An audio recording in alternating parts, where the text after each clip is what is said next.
avec ses coups francs, avec ses coups de pied arrêtés. Là, au mouvement, il arme vite.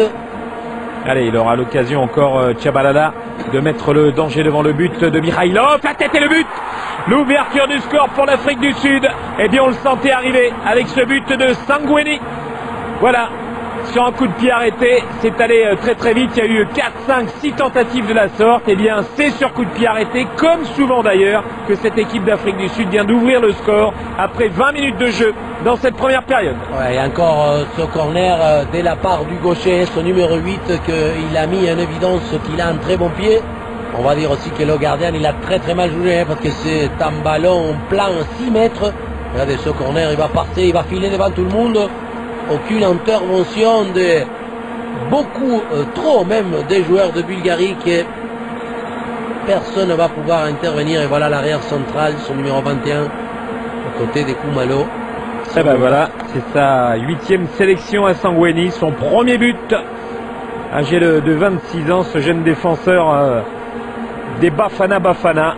C'est lui qui vient de débloquer la situation. Il va falloir se méfier de toutes ces situations, notamment sur coup de pied arrêté. Ça c'est Suite la relance pour essayer de trouver une fait là de très loin. Oh, l'égalisation sur cette erreur derrière avec Borinov. Valérie Borinov, l'ancien de Lecce, de la Fiorentina, de la Juve et de Man City et de Parme cette saison. Eh bien, il marque là son 5e but en sélection, Borinov.